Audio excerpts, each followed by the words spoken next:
Ladies and gentlemen, welcome to episode 204 of the Strompcast. We are the two-man power trip today. Unfortunately, Chris and Danny couldn't join us, but of course, I've got my main man, Richard. How you doing today, man? I'm good. Two big wins, one come from behind win. Can't complain. I'm pretty happy. We're top of the table. We almost blew the trap game. As we had kind of foreshadowed last week, but we go in now hoping to potentially make it a 2-game swing against Benfica if we win. So that'd be ideal. But yeah, I'm good. Fair enough. When you said too big, I thought you were going to be like two big guys. I was like, okay, let's go. And then you went, two big games. I was like, we are two big. We are two big guys. Look at us go. But yeah, you can follow myself there. And of course, make sure you follow Danny and Chris as well. Most importantly, make sure you follow us on all social media platforms. As you saw last week, we managed to interview Trevante Williams. We'll give him another shout out. It was a really fun episode. I think we all agreed it was probably one of the best interviews we've ever done. And we've done quite a few. So definitely go check it out. It's the main sort of pinned video on our YouTube. So have a look there. It's a really fun interview. Would recommend. Again, thank you for Trevante for coming on as well. Yeah, shout out Trevante. He was so nice as well. Like, he was such a nice dude. One thing that the audience didn't get to see, so obviously when we run the intro, we can see the four guys at the bottom. I don't know if you can see it, Richard, but I can see the four guys at the bottom. You can see it. I can only see me in the intro. When we did the intro, obviously it's the March of the Sporting. Trevante was dancing along. I really wish I could have seen that now. That would have been great. So yeah, a little behind the scenes knowledge for you, but that was pretty cool. He was so cool. He was such a nice dude. Like, I wish more people could talk to him. He was such a cool guy. Yeah, 100%. What a man. But yeah, let's take a look to, I guess, the past for now. So we've got 2 games to cover. It's going to be a jam-packed episode. But without further ado, we'll go on to the most recent one, and that was the trap game, as Richard referred to it. It's a 3-2 win against Estrela de Amadora. Lineup is as follows. We've got Adan, Coates, Mateus Reis, Diamonde, Esgaio, Nuno Santos, Bragança, Hulman, Pedro Gonçalves, Edwards, and Gyökeres. Off the bench came Jerry St. Just, Inácio, Trincão, and Paulinho. Goals from Edwards, Bragança, Paulinho, Gyökeres with 2 assists. Richard, I'll start off with you. Obviously, it's just 2 of us. What are your thoughts on the game? They deserve to be ahead more after the first half. You could kind of feel the Estrela goals kind of coming. That second one, I have a theory. Okay, let me hear it. Because the second goal, Adan almost jumps out of the way, and I have a theory. Is it that he had money on the game? No, that's an alternate theory, but no. I used to play goal when I played same here, actually. 11-a-side, and when I played and later on when I played futsal, I played in net. Okay. When I started playing net when I was a kid, I wanted to be in goal, but I was a little afraid of the ball. Now, I'm not over that fear. I have a feeling Adan might be a little bit afraid of the ball. I think he's afraid of balls because he almost he doesn't catch a ball. He plays net how a kid who is afraid of the ball plays net. He just hands askew, just trying to almost dodge it at times, but like trying to get something on. It's so weird on that goal where he's out in no man's land. He just doesn't know what he's doing. I think Adan's just afraid of balls. Maybe it's like the opposite because he's a bit older now that he doesn't want, it might hurt his hand, long time to recover. maybe it's the opposite. Maybe it is your theory, but the opposite way around. Maybe it's coming full circle. That's why he's afraid. He's still afraid. At both ends of that spectrum are you think the ball's gonna hurt you. You don't want to get hurt. Yeah, exactly. So, maybe you're right. Yeah. Yeah, I think Dad might be afraid of the ball. That being said, you could almost feel like their second goal coming. We were just not playing well. That Edwards goal, man, that got the people fired up. That got me going. That was such a nice goal. And it was just it was the spark they really needed too. Like, as soon as they scored that goal, you just saw the whole team just energized and collectively almost rally around that. And then, of course, our goat, Paulinho, comes in. Lovely cushion header. Almost brings the Sport TV commentator to do his best Portuguese Gary Neville impression. Such weird commentary, but we move. Jokeres was awesome this game too. Even though he wasn't on the score sheet, he gets a 2 assists. You said, and I was thinking that Edwards' assist. Edwards did all of the work. Fair enough, Jokeres was the last pass, but it's like Edwards does like 85 to 90% of the work there, and Jokeres does the last generous. Like 5 to 10% there, kind of thing. Like but we take those. Edwards had a phenomenal game. But yeah, Jokeres had a great game. He had a couple chances. He always has this one chance a game, I notice, where he kind of dances around someone and gets a shot off. He kind of did that once or twice this game. I thought Braganza looked good. I was really happy to see Braganza get on the score sheet. I was really happy to see that. I thought Hulman looked good. Potts did not look great. I feel like that's a bit of a generous rating for Potts. Kawach didn't look great. I mean, he was kind of caught in on one of the goals.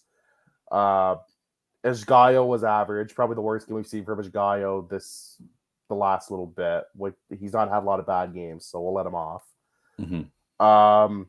Paulinho, when he came on, looked good. St. Just looks fine when he came on. It's just a cameo. I think Cal looked average. I didn't really see anything that stood out from him. Obviously, we kind of missed Morita in the midfield a bit. Yeah. Because you could see our midfield, like Hulman and Braganza, was a little shaky at times. It does look like Morita's going to be back in time for the Derby, which is great. Mm-hmm. So that's I personally good. wouldn't play him tomorrow just to get him. I would not play him in the Europa League game. I would probably rest him. If you're gonna play him, like at most, it's like in a bench role. St. Just minutes, yeah. Yeah, I'm giving him like Jeremiah St. Just minutes, like towards the end if you need it, but I'm comfortable to let him even just sit out the whole game. Yeah, Kawach didn't look good. This looked like early Sporting Days Kawach. Just did not look good, and yeah, Don was not great. I know one goal is a penalty, but he doesn't even really do a good job trying to get to the ball. Like, it's just not great.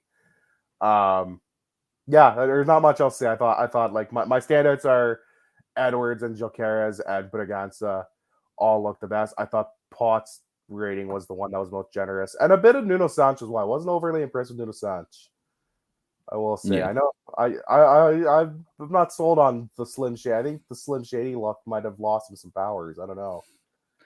I think he just needs to embrace the baldness. He just needs to go full ball. He's trying to hide it. Like, I feel like he just gotta accept it, you know? Like, you just gotta let it be. I don't know if he can grow a beard. Because if you don't grow a beard, like, that kind of offsets the baldness a bit. But yeah, that's true. You know, I've never seen him with facial hair at all. There was a picture doing the rounds today. I don't know if you've seen it. It was I think it was Bruno Fernandes and Nuno Santos when they were like 8. And Nuno Santos has like a full, like, long hair down to his shoulders. And it's just like it's not even the fact that he's in a Porto shirt is most confusing. It's like he actually has hair. Like, it's like, bro, like, look how far you've come. The years just kept on coming and quick, apparently. Yeah, I saw that because Bruno was in the movie. I recognized Bruno instantly. Yes, but I was like, bro, who's this dude in the Porto kit? And then I'm looking, I'm like, oh shit, that's Nuno Santos. It took me a second to realize who it was. Like, Bruno, you recognize instantly, but the Porto, I'm like, who is this? That's kind of my analysis. I thought they looked good for stretches, but they also looked poor for stretches. A good resolve game. Like, I feel like last year they would have absolutely blown this game. So this gave me a bit of the title winning season vibes of they just kind of kept fighting until the end, which is a good sign that it shows they have some fight in them, because this is a game that usually they would let get away from them in years past. Yeah, definitely. I think even if last year we probably don't even score, it probably just ends 2-0. I think you're right. I think last year we would even struggle to get a goal. Yeah, I guess it shows mostly Jokeres and the improvement of like Edwards and, well, not Pedro Gonzalez, but mostly Jokeres and Edwards. And Paulinho being on form as well as how I think having more than one striker, more than one capable striker has made a huge difference. Yeah, if only we had if only had one capable goalie. I saw a tweet. It was like, if we have a capable goalie, we walk this championship. Like, honestly, that was from me. Far off. I was from you, yeah. Yeah, that's Follow right. Sam Yeah, on Twitter. yeah. Yeah, For I think more if we have tidbits like like a that. capable Yeah. goalie, we probably walk a lot more game. We probably breathe a lot easier than we do in a lot of these games. Yeah, definitely. I've said too much about Dan in the last few episodes, but again, caught flat-footed for the goal. Doesn't even make an effort to try and save it. Just too slow to react. Same old stuff. Same with Coates, man. What are you doing? You're supposed to be a leader of the defense, and you're just I will say like his Adon's defense, his defense has not helped him at all. They've hung him out to dry. yeah. Like they've given him no help there. Like you've kind of put your keeper in a tough spot, but he's got to do a bit more to try to make that save. But I was watching the Spurs Chelsea game instead. I don't know if you managed to catch it, but Vicario, their goalkeeper, was just so good, and like he is good Yeah, at playing the lines, good with his feet. I'm just he like, was if on we sicko had mode. him, I would love to have him. But looking at the team as well in general, so I thought it was a good lineup going into the game. Braganza was a surprise. I know Morita was injured, but I thought he'd go Pedro Gonzalez in the middle and Trincao on the left. But I guess I'm just used from last season. That was usually the way. But I guess having Braganza is sort of having that wild card of having another midfielder is always good. Well, because last year your option would have been like Asugo. Yeah, exactly. Also, Nothing against Dario yeah. Asugo. Nothing against Dario Asugo either. It's just you're still very young and raw. Like I would rather have someone with a bit more experience and calm about them. Yeah, definitely. But from the actual game, I thought it was definitely we made it tougher than it needed to be. The handball was stupid, and I don't think I've seen anyone sort of be like that wasn't handball. I think it was fair enough, 100% for me handball, no doubts about it. Coates again, like I said, was just slow in this game. I think he just got bought off just for not playing well. I think he sort of needs the sort of load management schedule. Maybe he doesn't play Europa League, or maybe he doesn't play because I think we've already seen it quite a lot that he's been benched for like Taça League games. Probably going to be benched for Taça the Portugal game as well. But that's I feel like the early round games you can bench some of your key guys. Yeah, especially if you're up 2 or 3, then it's like, okay, come on, you can take a rest. But one that did confuse me was St. Just at right back. I know obviously he's been getting his sort of minutes up, but it's the same question.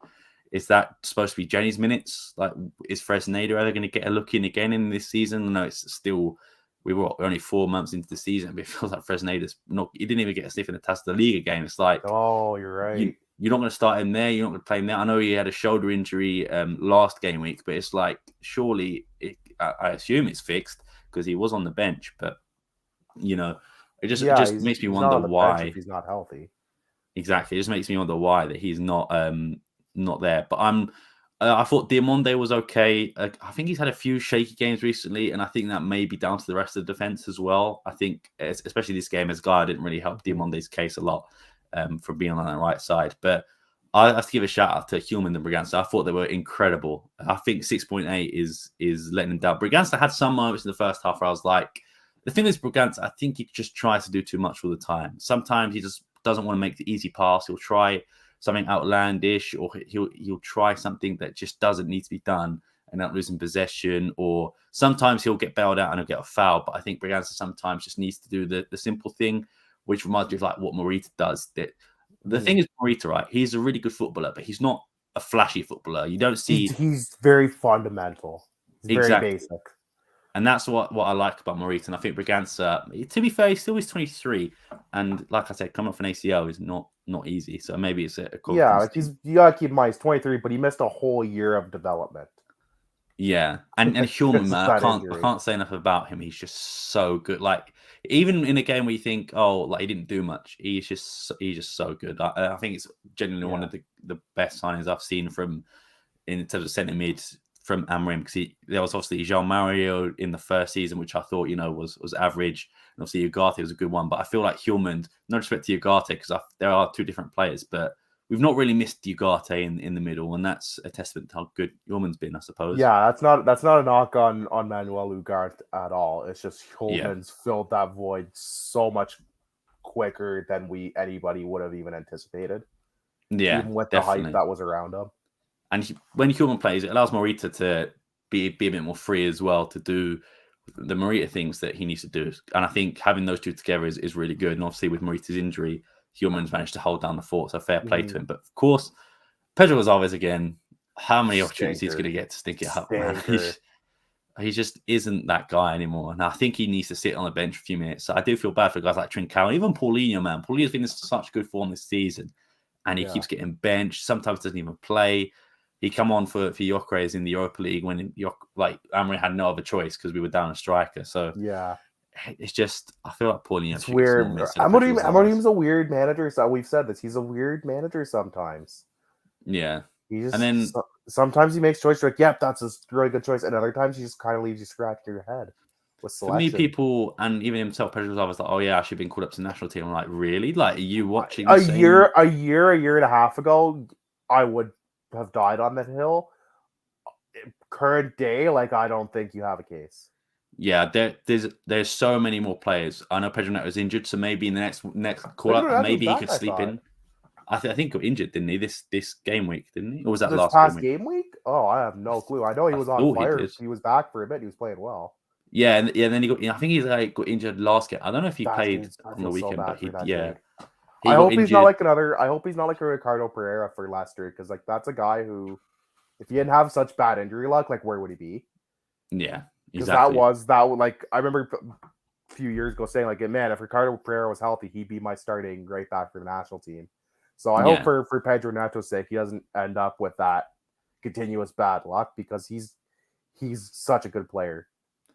But yeah, there's a few guys who I don't think will be called this game week, and I think with Portugal, in good form, pretty much wrapping everything up already, might be a good chance to bring in some guys that haven't had minutes or haven't been able to get called up, and that could be happening. But I am curious about that, even though we're a little off topic, but whatever. Yeah. I am curious what the call-up looks like, because they've already qualified. They've already sealed first place. So do you call up all the same guys? Do you overhaul all of it or half of it to give some people a rest? Like, I am intrigued to see what they do with this call-up. Well, we know Ronaldo's going to be there, and of course Totti Gomez will be there. I assume Totti Gomez and Ronaldo will be there. I assume Ronaldo will be there because he wants to keep the stat padding, which is fine. Like, the games essentially don't mean much. And to be fair to him, he has been very good for. He's got to give him credit. He has rehabbed well his image and his game the last little bit. Like, he's playing well. You got to give him that. I assume he would be there unless he asks not to be there. Just because I assume he wants to keep stat padding, which is fine in these games. Like, they don't mean much now. That they're already in, and they've qualified, I think, as first place. So I am curious if we see any fresh faces, and if so, how many for this call up. Yeah, could be interesting. But I think Pedro Gonzalez could be in with a shout, but with recent performances, maybe. Personally, I want to pick him. I feel like there are even wingers in mid-table Portuguese teams that I'd be like, I take Bruma before I take Pot at this point for Braga. Bruma, Ricardo Horta. There's quite a few that I'd pick Pedro Gonzalez at this moment. But anyway, back on topic. Marcus Edwards. What a performance! And I will say, the first half he was very frustrating, and I think I don't know what was said at half time or what he maybe said to himself, but it worked. He came. It worked. It was just like, do you know when back in the day on FIFA you could put like a attribute boost on the cards, get like 10 plus 10 everything. That's what it felt like. Yeah. It's like he was like, screw it, I'm using my cheat code for this. Yeah. That is true. That save that the goalkeeper made was at the end of the game was fantastic. It was a great save. That their goalkeeper getting a 5.7 is wrong. I thought he was really good. I think it's because he let in 3 goals. I think it's just because the scoreline is down. But I thought he played well. Yeah. But yeah, Edwards was fantastic. And I see people on Twitter and all of these guys, and mate, if I had a signed Sporting jersey, I wouldn't be giving it away. But unfortunately, we don't. Signed anything, I'm not sending it to anybody. Yeah, we're not affiliated with Sporting. If you are new here, but anyway, we're not an official affiliate. Like, we're far from an official club affiliate. But people on social media say about Edwards, like, he's not being good, he's greedy, he should be sold, and I'm just like, Edwards can be frustrating. I'm not gonna disagree. But in terms of changing a game, Edwards has the ability to do that. And he does, like you said, he has those moments where he can just turn it on and that's it. Like against Tottenham, for example, that run was going to be goals this season. And you just need to work on the finishing. It was a great save from Lloris. But it's just, He can do this in pretty much every game. And I still think, obviously, with Gyökeres here, Gyökeres is the best forward we have. No doubt. But in terms of forwards that could change the game, Gyökeres and Edwards, for me, should be the first two names They're up the front. two for me. Yeah, and Edwards, I think, I know it's different. We were talking about international call-ups and stuff. I don't think Edwards will ever make the England team. It's not why he's not Sporting. I don't anyway. think he makes the England team until he moves to England. Yeah, no why is it Sporting? Because that's a Gareth Southgate thing. Is they're very much Prem snobs. Yeah, like it took them when Jadon Sancho was actually playing well for Dortmund. It took them forever to call him up and even give him game time. And like the only reason their Jude Bellingham gets a call up now is because he plays for Real fucking Madrid. Like how long has Edwards been in the country? I'm pretty sure it's just about to hit 5 years.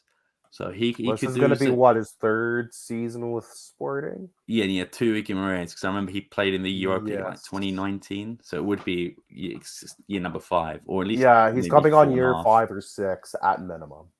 So maybe he follows in Trevante Williams' footsteps and gets called to the Portuguese national team. I'll take him. Although Roberto Martinez still doesn't call Grimaldo. And Grimaldo right now is one of the best left backs in the world. So Grimaldo doesn't get called up to fucking anything. Yeah, but maybe that's it for Edwards. Comes for Portugal. Maybe he makes it for England because I think he is good enough to play for England. But obviously England's wingers right now are incredible. Saka, Grealish. They're deep. You look at Maddison.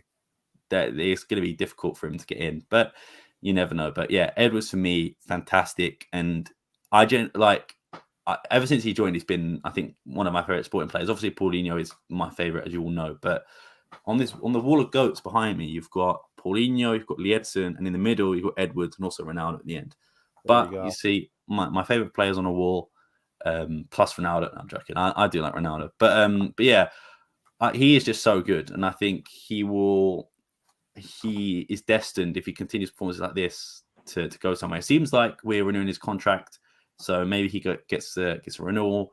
But for me, I think it's crazy as well how he didn't really start the first 3 games of the season, and when he did, we were like, we were questioning that too. Yeah, and when he did come on, it was like, man, Edwards doesn't really have it. Edwards looking tired. Edwards is this, and then sort of the last month and a half, 2 months, he's just been constantly on it, and he's been so good. He's been one of their more consistent players and one of the more creative players, I think, the last month at least. Most definitely. So I think Edwards is pivotal. And lastly, Gyökeres, man, like you said, even I don't think this was his best game on his stretch. I wouldn't even say he had a good game, but like even in like a bad or an off game, he still managed to get 2 assists, and one of them the assist to Bragança as well. Yeah, but stuff that doesn't show on like the stats, where it's like hold up play, making forward runs, creating space. He can do all of those things. So Gyökeres, I tweeted it out I think probably about a few weeks ago saying, thank you Coventry for Victor Gyökeres, 20 million, 22 million steal. And it is a steal. It is starting to look like a bit of a bargain now. Like every game he gets, every goal he scores, because he's how many goals right now this season? He's got to be close. I think he's got like 10 in 12 or 10 in 11 or something like that. So he's almost at a goal a game. And you have to remember one of the games he literally got sent off in 5 minutes. So it's like he's almost at a goal a game. While I don't expect him to keep up that pace, I expect him to, in all comps, him and Paulinho both at this rate, to hit at least 20. Like I don't think either of them hit. I don't think both of them hitting 20 is out of the question this early in the season. Well, last year what did they do? They did 2 years ago they did PSP, where it was like Paulinho, Sarabia, Pot, and that was the thing, and they combined their goals. So with Edwards, Gyökeres, and Paulinho, and to be fair, even Pedro Gonçalves probably has a few goals already this season. Yeah, like maybe we're going to see a lot from attack players, but of course, then we give a shout out to my goat Paulinho, and what a cross from Edwards, by the way. Paulinho is great. That's a hell of a ball. It's a great run by Paulinho to lose the defender and stay onside. And also, Paulinho heading it down is so smart, because as soon as you header it down, it's like the keeper has to try and get there. It's so much harder to adjust to a ball on the bounce as a keeper. It's so much more difficult. You can't always calculate the angle. Yeah, and Jota says like Victor was the first one to go after Paulinho when he scored, and like obviously we see the backstage support and they're all edited, but it does feel like these guys get along really well, and I think that's definitely. I do think it's like maybe a Ruben Amorim culture thing because I feel like every squad we've had seems to be getting along well. And to be fair, we still kept like the foundation of the squad of Dan, Coates, Santos, Pedro Gonçalves, Inacio, the core group. Yeah, so. But yeah, I just think even like with Edwards, obviously he doesn't speak Portuguese, but you can see him on the pitch and off the pitch speaking to guys like St. Just, and I assume pretty much everyone in this team probably speaks English, maybe with the exception of maybe Morita. I don't really know if what language Morita speaks in. Maybe he does speak English, or maybe because he's been in Portugal for like 3 or 4 years, maybe he does understand it. But I don't know. But it just seems like we've got a really good togetherness of the team. I think if we continue like we have. And obviously, we'll get on to predictions and stuff. But next game is in the league is the game. That is the test. That is the test. Obviously, Porto still to come as well. But if the team can't do that, to be fair, draws I don't think is a worse result. But if they lose, serious questions will be asked of this team, and it's up to them to get it back. But obviously, I'm not trying to be Mr. Negative, but it does worry me. This is probably I'm nervous for the game. It's what. Tuesday, and they have a tough schedule because they have games coming up against Guimarães and who've looked good. And they have games against Porto who haven't looked great. Obviously, they lost this week, but can still it's never an easy. It's never an easy game. I think they've got a tough wing of the schedule coming out. Yeah, exactly. But to wrap it off, who is your man of the match, Richard? I'll give it to Edwards. Wicked goal. Unbelievable assist. Yeah, he wasn't great in the first half, but his whole second half, he was just on fire. So I'll give it to Edwards. I'll give the same to Edwards, but a shout out to Paulinho, man. What a performance when he came on. Game-winning goal. What a man. You love to see it. You definitely love to see it. And, he's turning everyone who was a hater into a believer, I think. I see less Paulinho hate, and I hear more Paulinho songs coming from the crowd as well. So you'd love to see it.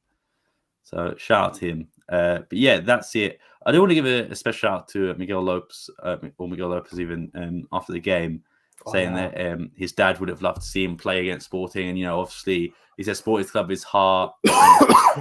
It's just, he didn't have a good time here. I won't be he came at a shitty time in the club's history, right? Like, yeah, that's not necessarily on him. We were just like, I think he was here for a while. Though it was like he's done a 5-year contract, was loaned out here, there, and everywhere. But he seems to be finding a place in Estrela. I think he's their captain as well. So fair play, fair play to you. I think as well. When Nani scored that wonder goal in 2013-14, I think he was the one who got the assist on that from the throw-in, I want to say. Maybe I'm wrong. I'm pretty sure it was him. Oh, when Nani came back on loan, you think it was Miguel Lopes might have been the one on the assist? I think so. I could be wrong, but I don't know. It's been a while. Yeah, I'll rewatch that and I'll double check. But yeah, that was it for game number 1. Game number 2, unfortunately, goal point doesn't do a Taça Liga game, so I've had to stick with a transfer market, I suppose. Which has the team here. I just don't double check. It's 4-2. Yeah, it's a 4-2 win against Farense. So in goal, Franco Israel, Mateus Reis, Just, Diamande, Esgaio, Inacio, Diamande, Daniel Bragança, Nuno Santos, Trincao, Gyökeres, and Paulinho. Inacio playing as a number 6, which was interesting. We also saw cameos. Yeah, we also saw cameos from Dario Asuga, Luis Neto, Jenny Tamo came in. I'm trying to think who else coming because it doesn't actually show me in this one.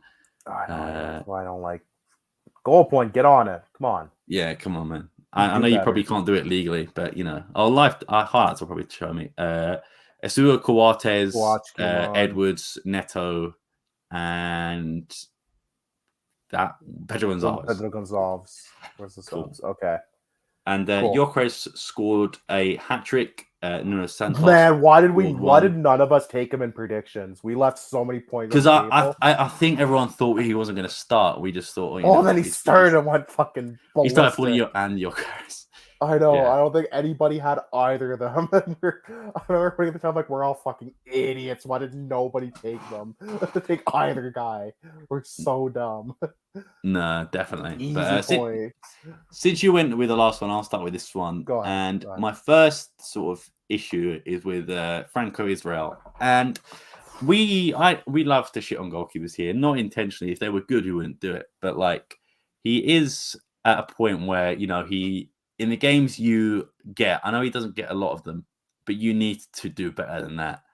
2 shots that almost felt like they were straight at him, and it's just like, what are you doing? Like, what are you doing? Shout out Dave Pereira as well. We love you, man. Thank you for the kind words. Even though you're a Braga fan, you know, we still like you, so it's all good over here. Yeah. But yeah, Israel needs to do so much better, and I do think it's difficult because obviously when you don't play a lot as a goalkeeper, you're probably not used to sort of the shots that you're going to get. And I know training is difficult. A shot in the game is different than a shot in practice. It's 2 totally different situations, right?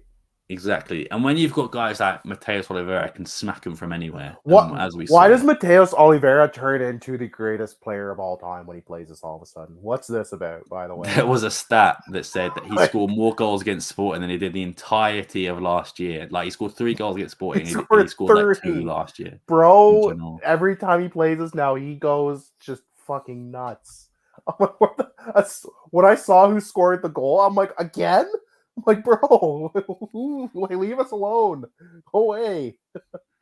Yeah, but yeah, Israel. I still think there's hope with Israel, but I think he just needs to play a bit more. And I think those mistakes will probably get ironed out the more he plays. But at the same time, when you are getting these minutes, you need to improve a bit. I was glad to see Jerry St. Just start as well. I do like St. Just, and I think, you know, he's hopefully going to get better with time. There's been a few times where he's limping. I'm like, oh no! Like I think it was this game that he started limping. I was like, oh no! But yeah, luckily nothing there. In terms of everyone else, I feel like it was a game that was much closer than it needed to be. Obviously, that you could blame the defense and the goalkeeping on that one, but Victor Gyökeres, man, what can you say about him? A hat trick, gets his song sung in the Alvalade. Yeah, we finally have a song for Thick. I'm glad. With a good appearance numbers from a Taça League game, I will say the stadium was. What was the announced attendance for the Taça League? Because it was better than I expected it to be for a midweek Taça League game against Farense. I don't know if it shows us here. Overview, maybe. Oh, was it there? No, it didn't say. Wow. But yeah. Anyway, cheers. Those adverts come out cheers there. Great time. And it's for. I do have ad block for some reason. Doesn't work on Transfer Market. But, that's weird. But yeah. Anyway, back to it. Yeah, Gyökeres was just fantastic. I thought, like I said, bargain. And yeah, to be fair, this game does feel longer than a week ago, which is why I'm struggling to fill time. Inacio at 6, I thought was really good actually. Like, it was. You look good. You look good as that CDM. It was a wild card, and I saw someone tweet that was like he was linked to Real Madrid the day before, and Amri was like, "Yeah, let me show you how versatile he is." I was like, "Check this out! Add 10 million to his clause. He can play 6 as well. Add another 10 to that transfer fee." But the only issue I had, now it's 70. I would have liked seeing a bit more rotation, and mostly Fresneda would like to come in. Asugo, I know Inacio played well, but it's like. Is Asugo that further down the pecking order now? Because Inacio can also play as the holding midfielder as well as Hjulmand and Morita. Does that put Asugo down to like? I guess too, because they rested. Inacio didn't start the last game too, right? Like he didn't start the league games because of the yellow cards. We didn't talk about that. He didn't get his 5th yellow, so he gets to play against Benfica. So I'm wondering if they figured because they were going to rest him, or they had planned to rest him for the next league game. They figured just trot him out here anyways. I wonder if that maybe played a factor in it at all. Yeah, and I think this was the last time this week Jenny Katamo until after the international break seems to be out for a few games, which is sad because he was just hitting his form as well, which was played so well. Yeah, playing amazingly. I think it's Benfica as well. Someone to come in and change the game would have been good. But I'll agree with Jota here saying that. Today's race been some mid. He's not. Yeah, he's taken a step back. I agree, but I do think at centre back he's at least serviceable when he's playing on the left side. I agree. I think he's better served as a center back than as a wing back. Yeah, and he just cannot cross. It's like obviously in Ruben Amorim's system, it's like He had so one. cross He's made orientated. one cross. It was the Jenny Katemo goal last week. Yeah, that was it. And that my game froze. I actually didn't see that, so my eyes didn't count. In your eyes, he still can't make a cross. Yeah, because highlights don't exist. But I've not watched them, so again, doesn't count. But yeah, other than that, would like to see Fresnel to come in. Suga did get minutes, so I won't complain too much about it. But yeah, I think Israel. Hopefully, I think he still should get more minutes to have his confidence. Maybe that's tomorrow on Thursday in the Europa League. I would probably say he probably wouldn't, but he played the last game against Racal, so maybe. And they're at home. They're at home this time too, so a bit more comfortable. So it would shock me if he's playing again on Thursday. Yeah, it would not be a surprise. What were your thoughts on this game? Not a whole lot to add. I do agree. I wouldn't have minded seeing a bit more squad rotation, but I guess they figure they're still early enough in the season they can figure it out later. They want to stay in contention to, like Aberdeen said, he wants to stay in contention for every competition as long as possible. If you're gonna do that, you gotta trot out your bigger players, I suppose. So fair. And they kind of needed the win too if they wanted to advance, because the other games Tondela and Farense had already played. So there was already, like, if they had lost or drawn, it would have put them in a tough spot heading into their next TOS Liga game in a couple weeks. So I get it. Yeah, nothing. I mean, Jacques Harris, there's not much else to add. We've said it a million times. He looked great.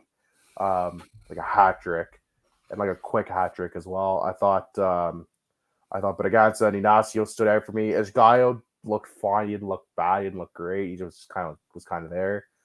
And yeah, I think Israel needs to do a bit better on at least one of those goals. The one that's more right at him was reminiscent of the goals that Adan let in against Farense earlier this season. It was like, you're right, it's right there. You could definitely get it. Again, he's a young keeper. It comes with the experience sometimes. You hope that as he gets more game time, you'll see less of those kind of mistakes. Yeah. I'm not going. Well, you look at Rui Patricio's first season. Patricio's first 3 seasons, he couldn't field a cross. Actually, to be fair, Patricio now. Patricio's regressed back to early Patricio. Patricio, the first 2 or 3 seasons, people forget, he could not field a cross. No. Every time a ball came into the box on a cross, I flinched. I was like, it's over. It's Jover. He would just whiff on it, or instead of punching it or catching it, he would just palm it down. I'm like, it was so bad. So if the worst mistake is he lets in a kind of soft goal because it's a hard shot, so be it. We've dealt with worse growing pains in the past. So there's that. The answer to it that people were saying is they're both bad, so let's just keep it down here. But it's like, well, no, if they're both bad, get a new goalkeeper. Well, yeah, that too. But I'm like, at this point, fair enough. Israel isn't very good, but Dan isn't either. So it's like, fair enough. For experience, you probably want Dan playing the majority of the games. But if you want Israel to develop as a keeper, he needs to play these games. If both my socks have a hole in them, but one sock has a bigger hole than the other, I'm not going to sit there and say, well, let me keep the one sock that has the small hole. I'm going to get rid of both socks because they have fucking holes, and I'm going to put on a new pair of socks. I mean, weird analogy, but I'll allow it. If my grandmother had wheels, she would have been a bike. I don't know. Yeah. But no, I get what you mean. He just needs to. I think I cooked something. It wasn't great, but I cooked something. Yeah. Yeah. There's not much else to add to this game. I do agree with you as well. I felt like the scoreline's not indicative of what the game actually was. They didn't really do pressure us much. We could have scored more. I feel like we say that every game.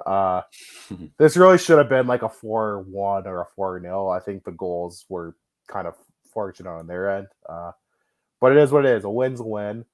It's one step closer to the next round of the toss of the Paulinho. So yeah, we'll go from there. He didn't score this game. So he didn't score. I was maybe shocked. it's competition now. I was shocked. Maybe this is maybe every competition. This is Joker's competition. Who knows? Vic for the winter. Yeah, he wants to be that campeão de inverno. I mean, who doesn't? Who does not want to win a Taça League? But yeah, Messi might have a World Cup, but does he have a Taça Liga? I'd argue no. He has a league. Actually, no, he does have a Leagues Cup. I was going to say, if he wants to come over to Sporting and change that, you know where to find us in our dreams or in a career mode. Yeah, let's look at the league predictions quickly. So shout out to Richard, who's formatted this much nicer than I did. So he has made it very clear on what we're predicting, and he's also Taça Portugal and Taça Liga as well. So we go down to the last game week, which was Estrela. Obviously, it was 3-2. No one guessed it. I was the closest, I suppose. You were close. You were the closest. And I did get Edwards' goal scorer as well, which will take. You and Chris both got 2 points. Yeah, because Chris put Paulinho. You went with Jokeres and Pot, and I'm done with picking Pot for a while. I'm done picking Pot for a little bit, I think. Yeah, and there's also the Taça League game, which I think it was this one that I just forgot that was happening until I think you reminded me. So thank you. Yeah, Chris didn't make a prediction, so he forfeited his points on that one. Yeah, so I don't think any of us actually got any more than we just all got a point for the win. None of us picked absolutely none of us picked Jokeres, which is why I was like, why did none of us pick at least one Jokeres goal? We're all idiots. It was 3 points. If I had known he was starting, I would have just been like, yep, I would have switched it right away, but no. And are these updated, or do I need to add them on? These are updated as far as I know. So double check the math later. I was just checking because I was in last, and just want to make sure everything's okay. Everything's pretty well updated, yeah. So Danny sits in first with 25. Chris gained some ground. If Chris had made a prediction for the Taça Liga game, he probably would have been tied or in first. So that cost him a bit. But he sits only 1 point behind at 24. I'm 1 point behind him at 23. And Sam's made up some ground the last couple weeks. He was like 6 or 7 behind at one point. He's now only 3 points behind. So it's getting very interesting, very tight in these parts. Yeah. And before we make our predictions for the next one, I guess we'll take a look at Fantasy, which in both Premier League and Liga NOS or Liga Buena at this point, I am not doing very well, Richard, in either of those. I didn't check Fantasy this week, so I have no clue how well I'm doing or not. So I have no clue. We got 53 points, which on the level. Oh my god! I gained another few points on Danny, but not much. I'm almost 100 points behind him. I was like 120 points behind Danny at one point. But I've been robbed again because basically was it your bench? I picked Guimarães players and they lost to Vizela. I think it was Vizela. I was like, okay, Bruno Varela, Fernandez, and Jota, they're at least going to win like 2-0. Yeah, that didn't help. That didn't help me this week. I have a couple Guimarães guys as well. Your bench. What was your bench? Nobody put up any points on your bench, did they? No, because Europa lost. And Mangala got injured as well. Hurt, so. But Jokeres got me the most of 20 points with the 2 assists, and then Rafa Bruma got like here and there. But yeah, that's fair. Is what it is. If we look at yourself, you have got. So this is Bosniak didn't help me. Jokeres again helped me. I also captained him. Hector. Ricardo Horta helped you. Ricardo Horta helped me. Lello helped me. Yeah, no one really did much. What's my bench looking like? Oh, I left a few points on the bench. Yeah, but in comparison to what you've got, obviously, probably these two probably would have helped. If I could have swapped like one of Booth or Diamante for one other guy, that would have made a bit of a difference. I would have been 100. I would have been exactly 100 by Danny. I've gained I think in the last 2 weeks, I've gained almost 20 points on Danny. I'm still over 100 points behind him, which says a lot about how good Danny and Chris are doing. But I think Danny was first, right? Now Chris is overtaking him. Yeah, there we go. Chris had a monster week. Holy shit, 76 points. Danny's first. So Jokeres again 20, Rafa with 5, Human Pedro's always with 4 each. Antonio Silva got the clean sheet. Jean Mario 4. Buta Del Costa. Fujimoto on the bench is 6 points, probably missed, and Lello as well. With 4. But who did Chris have? Did he get Jokeres, Banza? He's got Banza. Banza went sick this week. That's why. Pedro Gonzalez, Rafa, Dominguez. Point from Banza. He on the bench. Junior, Luis Junior, 3 his points. striker on the bench Thomas left him 9 points. So what could have been 12th in America is good old Chris. Whoa, look at this guy. We'll take a look at Danny as well. He's fallen down to 9th. I think it was like 4. Oh, he was 6th last time, because I remember. He was he was almost at the podium. I don't know where I am again. I think I'm like solidly in the middle. But I feel like me and you are destined to be third. We're just fighting. Me and Sam are fighting our own battle right now.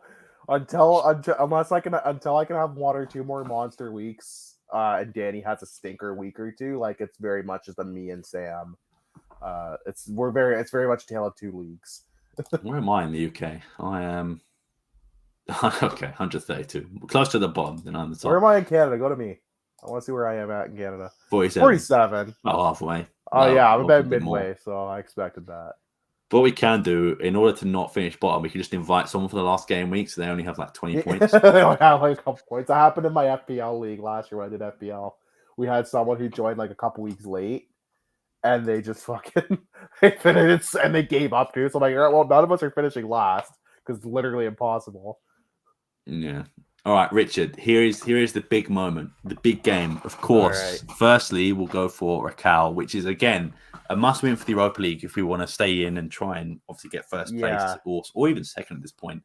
So if I will take a prediction from you, what are you going for? We're at home. I expect them to be well organized, though. I'm gonna say 2-0. You know what? 3-1. I think we let in 1 dumb goal. Yeah, 3-1. 3-1. I think Jokeres is suspended, so we can't take him. I'm gonna go for Edwards. I'm gonna go for Paulinho. Okay. And I will go for Inacio.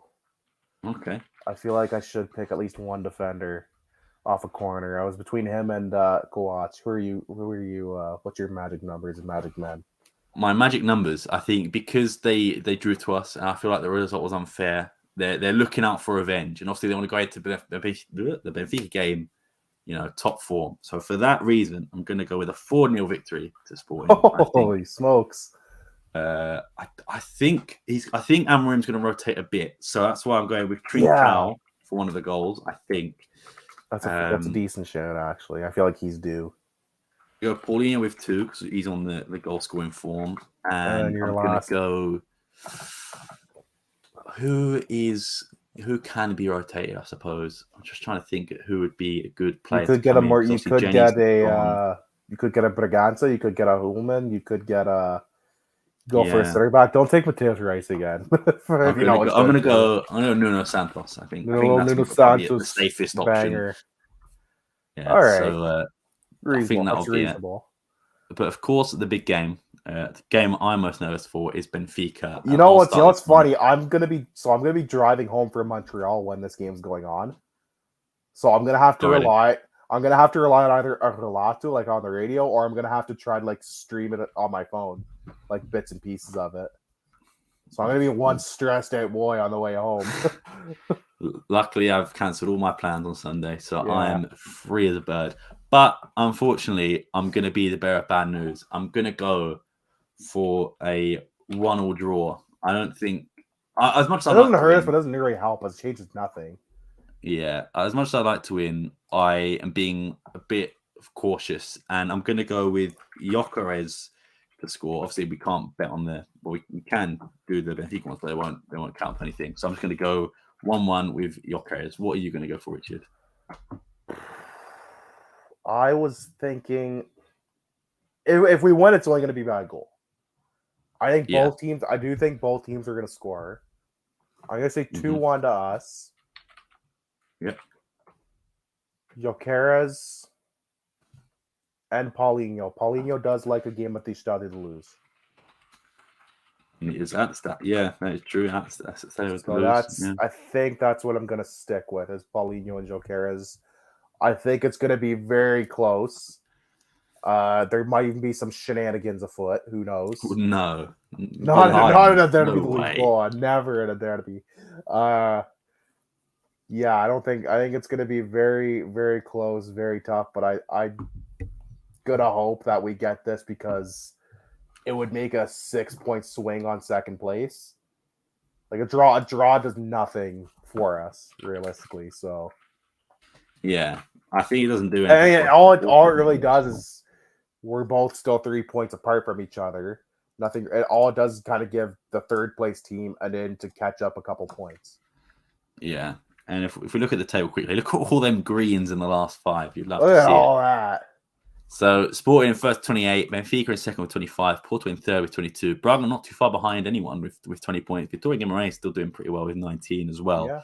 So I mean, the top 4, top 5 is pretty much still wide open for Lots to anyone. play for. If you had told me at the beginning of the season we would have gone into this game leading the table, like by 3 leading by 3 points with a chance to go up like 6, I would have taken that in a heartbeat.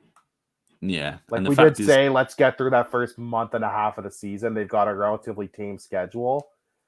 Now they've got the tough games. They've got Benfica, they've got Guimarães, they've got Porto coming up like in the next few weeks. We've got Atlanta again in the Europa League. They've got Europa League. They've got some big Europa League clashes. So just domestically, though, if you can get a win here, that gives you a bit of breathing room for one of those next games where if you do drop points, it's not totally the end of the world. If you draw to Porto or draw to Guimarães potentially. Yeah, I will say in the test we've had so far is going to be obviously Braga, which we technically we failed that because we didn't win. That's the game I think they're gonna be kicking the ass most is that Braga game. That's our one draw, but when you look at it, it's like one draw.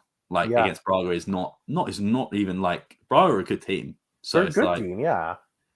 It's just frustrating because you think of that one draw turns what's now a 3-point lead into a 5. You get another 2 points to 5-point lead. That's the only thing. I will say, out of the top 4, they're all good teams. No one's looked outstanding. I would even expect Benfica's. I expected them to look better than what they've kind of looked. Porto, I'm not as surprised that they're doing better. I'm not surprised they're in third. I'm just surprised at how unconvincing a lot of their wins have looked. Yeah. Even us, we've had some games where we've made a meal of them. Like the Estrela game, last game. Yeah, the last game. No, that's the thing. I don't think any of the big 3 have looked particularly good. No one's looked outstanding. Usually, at least one team, it's wow, these guys look amazing. They're just above everybody else. I don't see anything special from anybody right now. Well, last year it was a month in. We were all Benfica are walking the league because they're just above. We knew at this point the league was done. We already knew it was completed at that point. But if you are interested on the way down, Aroca sit at the bottom with 6, Charles with 7, Estoril with 7, and Rio with 8. Rio Ave and Vizela not too far behind. Estoril were bottom at the start of this game week, but of course they beat Porto, which you'd love to see. Mateus Fernandes had a cameo in that game. I'm pretty sure he played the whole 90. Yeah, at Estoril, I didn't get to watch the Estoril Porto game. I was at the dinner and I was sitting with my dad. I went, "Hey, Porto lost." He goes, "What?" I'm like, "They lost." He goes, "No, they didn't." I'm like, "I'm looking at the score right now. It says full time. Porto 0, Estoril Praia 1." That was crazy. I was surprised. That was huge. I went to watch a wrestling event in London, and I was watching the game on my phone. On your stories. Yeah, it was good fun. But when there was the first sort of bad matches, I put it on, and they were doing so well, the other team, and then they scored, and I was like, turn it off. Let's just watch wrestling. But especially with that penalty as well afterwards, I'm glad I didn't watch. Yeah, Shaw's. I feel Shaw's got a little hard done by in their game. They were playing so well, and then as soon as the first goal went in, it was just downhill from there.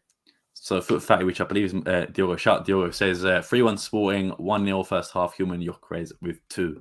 So much more confident man than I am.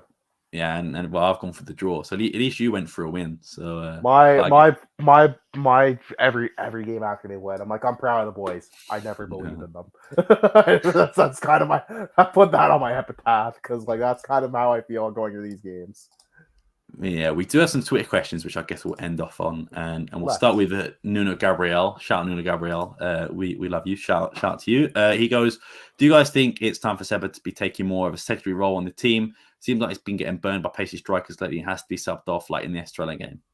What do you think, Richard? Yeah, like I don't think it's out of the question. Now I think you can afford to do it now because St. Just seems to be back and relatively healthy. I think when you were down a center back, it kind of necessitated him needing to start. Yeah. You've kind of already seen it a bit. He's been taken off earlier in some games.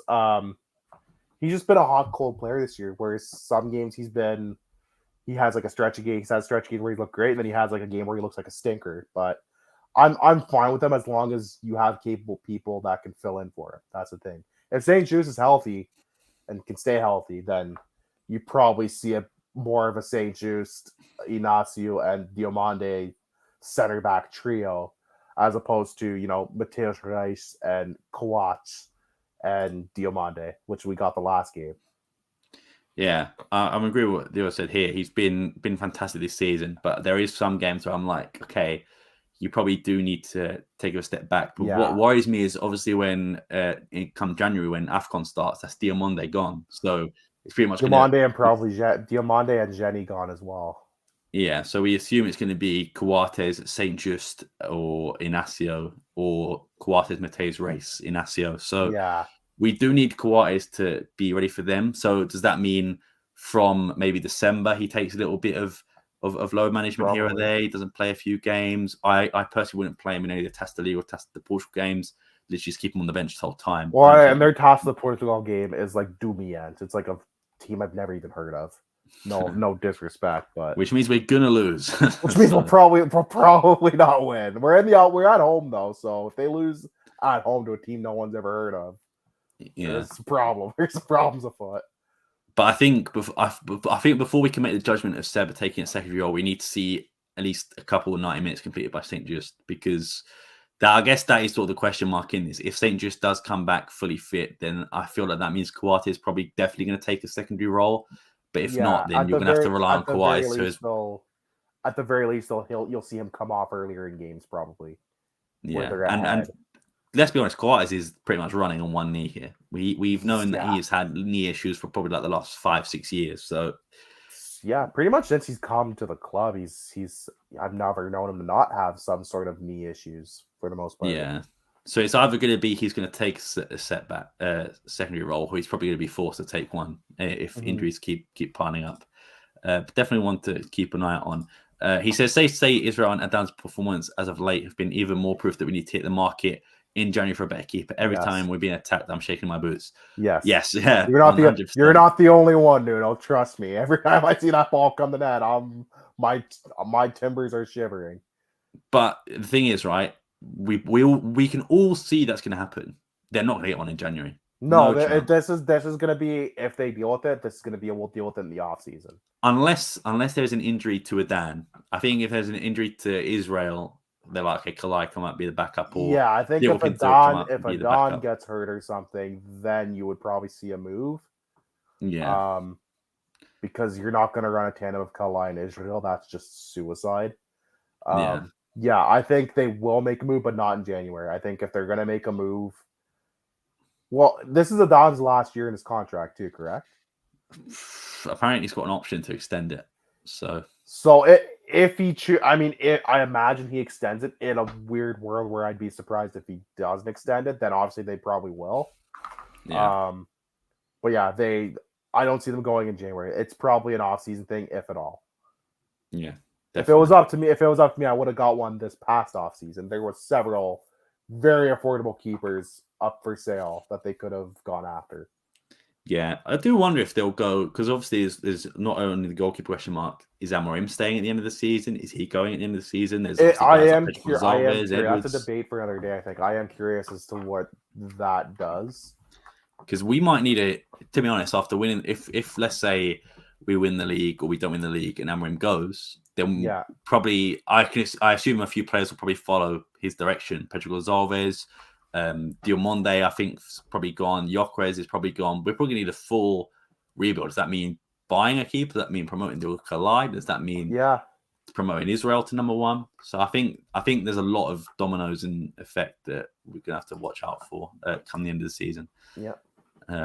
But next one is from Faithful. He says, was that Sporting's best defensive half of football this year? Something clicked when going 2-1 down. That killer mentality to finish and the final pass to get a shot on net is something that's been spotted, even going back to last season. Even Pedro Gonzalez, then he made a banger with that save we referred to earlier. Yeah. I think the first half of the Vizela game for me was the best attacking performances I've seen. That was Jokeres' first game as well. And I feel like everyone was just clicking. There wasn't a bad point. Then obviously second half came in, it was obviously worse. And then, but for me, yeah, that first half against Vizela was there. But the game against Estrela as well, definitely up there too. But for me, the game against Vizela. But yeah, Pedro Gonzalez nearly scored, but he also didn't do very well. But he also didn't score. So yeah, true. What do you think? I would agree with you. I thought it was a good showing, but I would probably say that the game against Vizela early in the season was probably a better showing. Yeah, I think keep in mind too, they really didn't do much until that Edwards goal, and then the floodgates kind of opened where they were just all over them. It was a little bit of a lackluster up until that run in that goal. Once they got that tying goal, that's when you could see like they were on the attack pretty much from that point onwards. But up until then, there wasn't much really going on.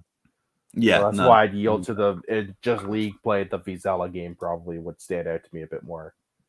Yeah, and hopefully we can say next week the Benfica game was the best, maybe best two halves of football. Let's go. We needed someone to pull like an Islam Slimani or like a Matthias and just have a fucking dream game or like a Lietz and just like a dream game that they started to lose. If there is a game for Jokeres to announce himself, just like pop off to let it be this game. Yeah, definitely. Last question comes from Paul Rodriguez. We got three, so I'll give you the first one. I'll take the second one. Yeah. Is Jenny a big loss for the club? His injury? Yeah, it's a pretty decent. I wouldn't say huge loss, but it's a decent sized loss considering how well he's been playing the last couple games. Yeah, you feel for a guy, any player when they're coming into a good bit of form and they go off injured, like it sucks. So hopefully it's quick. Hopefully he's all good. I I expect him to go to AFCON, so yeah, I'd like, and that's a good learning experience for a player as well. 21 years old or whatever. So and a good confidence boost as well. Yeah. So it's a decent sized loss considering how well he's playing and how he's kind of been such an energizing force when he's come on as a sub role, and how he's been a bit of a utility guy playing at the right wing back, but also as the forward winger as well. So. Well, he'll be missed for sure, just for that depth option alone and for the energy he brings. Yeah, I agree. Second question, is Israel more disappointing than Adan? I thought I covered it already, but I think for me, you can't compare just because Israel's had so few games to actually make a mark, and that is a lot for a goalkeeper. Like Richard said, shots in training are much different to shots in real time, and you do have guys that Farense, Matheus Oliveira can strike them, as we've seen. He scored 2 against the Dan, so yeah, he scored 2 in the first game against the Dan. Yeah, exactly. So I think if Israel actually gets more minutes, he'll be. I'm not saying he'll be great, and maybe he'll get a few minutes and just be as bad. But yeah, I think you can't base it on just 2 90-minute games of football because he's still young. He's not had a lot of not just game time in just professional games. He's had minus probably less than 10. Or less than 15. Definitely doesn't seem like he's had that many games. He's not had a lot. So you can't. It's tough because it's such a small sample size. You can't judge him just based off of that alone. Yeah, you gotta give him a couple more games, and if you start to notice a pattern, then you're more than welcome to say, okay, maybe this isn't the guy. But until you get a consistent enough run of games or enough games to actually tell, like I think it's unfair to judge him at this point. It's just too soon. 100%. And lastly, is the team overlooking the game against Raquel ahead of the derby of Benfica? Very interesting question, actually. Nothing's given me an indication that they are. Yeah. Like, that they are overlooking the game. Like Amorim takes pretty much every game very seriously, so I'd be surprised to see him. I mean, I expect some, especially because they're at home. I expect to see some rotation against Raquel. but not like a stupid amount of rotation. Nothing has indicated that they will be overlooking this game. I guess we'll find out in his press conference tomorrow, his pregame presser, and once we see the lineups, if they are or if they're not. But if they want to at least stay in Europa League contention, not drop down to Conference League, they need to win. A draw doesn't do a whole lot for them in this case. So it changes nothing actually heading into their last couple games. They still have a game against Atlanta and they still have a game against Sturm, right? Yeah, exactly. So a win here would pretty much a win in this game would at very least guarantee that you're going to have European football in the new year, whether it's Conference League or Europa League. So I would say get a win here at least, and then worry about the last 2 Europa League games when they come if you need to draw or win, depending on where you want to end up. But I don't expect him to overlook this game because he takes everything seriously, and I expect him to take the Europa League seriously as well. He said he was taking this competition seriously because they have a good enough team they can go on a run. Definitely, and no disrespect to Raquel, but I think even with a rotated team, we should still be the heavy favourites going into this game. But Amorim has also made it clear that his priority is the league. I know what he said about taking every competition seriously, but he has said multiple times the priority is the league. Then we can focus on anything else. So I don't think it's much of overlooking. I think it's just that his priority Which would you rather win? Cards on here. Which would you rather win? Would you rather win the Europa League or would you rather win the league? That's a tough question. That's a tough question. That's why I'm here. I ask tough questions. I know what my answer is, but I want to hear what your answer is. I feel like it is Europa League, but it depends on how we lose the league. And like, what I mean is, like, I thought you were going to say, would you rather beat Raquel or beat Benfica? And I was like, Benfica. I'd rather beat Benfica, but in the grand, I'm talking in the grand scheme of reality. Okay, on the basis that I've seen Sporting win a league finally, I will take the Europa League and just saying that I think I've never seen Sporting win a European competition. So yeah, I would take it. I would, even if we hadn't won the league, I'd still take Europa League. I think. Yeah. Okay. Just because my earliest cognizant, vivid memory of Sporting is the final toss of the UEFA. So it's got to be. We got to have a European trophy. I'm sick of the Cup Winners' Cup, which is just at this point a trivia tournament.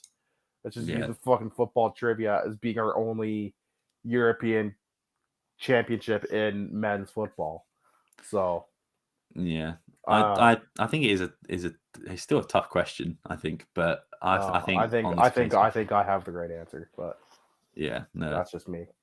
But yeah, it'd be interesting what other people think. Yeah, let us know in the comments.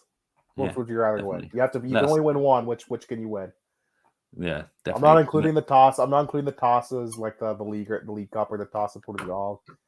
If we win one of those and the Europa League, then great. I'm not even. I was going to say, why are you giving us one or the other when we're just going to win both anyway? So, we're going to win both. Yeah.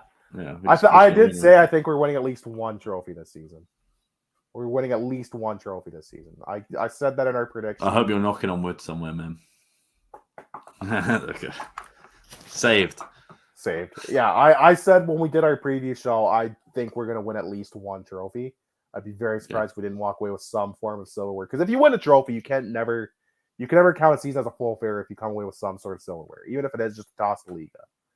Yeah, that's true. So, I hope we win a trophy, but the way it's going, why not? We're gonna win all of them. We're winning the lot. We're winning the quad. Treble. Let's do what Man City did last year. Man City with a treble. We're winning the quad. We're winning everything, and then a Super Tassa next year as well. Jokeres for Ballon d'Or next year. They'll probably still give it to Messi. They'll still find a way to give it to Messi or somebody else. Did you see the Portuguese journalist, by the way, didn't even have Messi in his list? Bernardo Silva number 1. Bernardo Silva number 1. I'm like, bro. There was also the one from Cameroon. I think he had Messi, someone else. And it was like Onana from Man United. And then Haaland. I'm like, man, if your top two is in some form of Messi and Haaland in some order, you go to jail. I mean, you got to respect it. If I was voting, I'd put Paulinho number 1, Evans number 2. Paulinho, number 1, Paulinho, number 2, Jokeres, number 3, Edwards. Number 4, Bellingham. Throw it random. And then number 5, Haaland. Onana, United. Onana, David Gea. This is some random ass shit. Yeah, I saw that. I'm like, man, that's certainly a choice. You gotta respect that the bias is that extreme that you do it in a competition. That dude didn't care if he was called out. He's like, fuck it, I know this is going public. Let's fuck around. But another thing interesting for the game against Benfica, it will be Ruben Amorim's 100th win if he wins. He's currently on 99 out of 132. Really?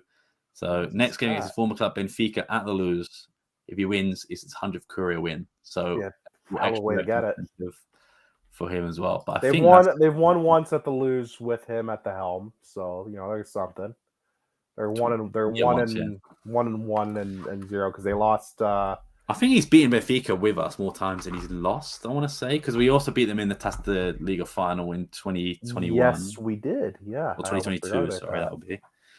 We beat them, obviously, with Mateus Nunes scoring that header in the last minute. We beat them 3-1 at the Luz in the 2021, 22. Maybe it's about even, maybe. We lost. I know we lost the second last game when we had already clinched the championship. We didn't lose them last year. We drew twice. Yeah, because we rested everybody. And we still almost tied that game because we were down like 3 or 4-1, and we made it 4-3 or something stupid. Yeah, and then I think he did lose his first game. One of his first games in charge was like Benfica, then Porto. I think like when he first came in, like COVID, something wild. So like that, I think it Laurie played that game as well. So but maybe he wins, maybe he doesn't. But yeah, it'll be a good story at least. Yeah. But yeah, I think that's everything. Unless you've got anything else to nothing that I know of. I wish I had the Modalidad stuff because there is some stuff, so we'll have to do a big next week. We'll do a good Modalidad recap. We're gonna guide Chris on it. We'll have some special guests, obviously. Benfica game. We'll try to get some Benfica guys on. Why not? Make it a bit fiery. I can ask them. Is that a GIF? What is it? Where it's like the what do they say? It's like the guy stretching. Oh yeah, get the folks at home all riled up here. Yeah, stir in the pot. Yeah. We'll see. We'll let you know beforehand. But yeah, before we do go, make sure you check out that interview with Trevante Williams. It was a great interview. Even if you don't really are unfamiliar with the Benfica, jeez man, they've got Benfica on mind apparently. They're on here, but they're fucking them wall. Well, we speak about Benfica in that show, so he does. He's got some really cool stories about like playing Benfica and Porto. His time at Oliverettes, his life in Alaska, which is like could be farther. Alaska and Porto could not be more polar opposite of each other in every way possible. So he's got some really interesting stories. So it's a good interview. I'll check it out. Yeah, make sure you check it out. Trevante the Dishwasher Williams by his own announcement. It was so. Make sure to check it out. And of course, we've got loads of other interviews with very good people, as by Jug. We've got Bruno Carvalho, of course. We've got guys like Aaron Barton. We've got Long Ball. We've got loads of interviews that you can have a look. A good one. Nuno Souza before the last election was an interesting one too. I thought he had some really cool stuff to talk about. Yeah, and of course you could just watch it for me and Richard. We are obviously we're cool guys as well. So we're out here.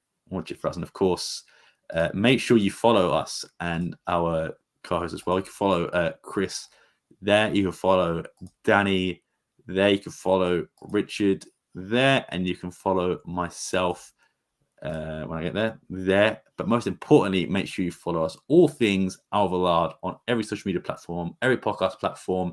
Make sure you like and subscribe on the YouTube.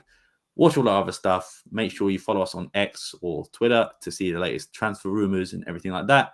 Without further ado, we've been all things Alvalade. It's been the Strompcast 204. See you next time. Yeah. Peace.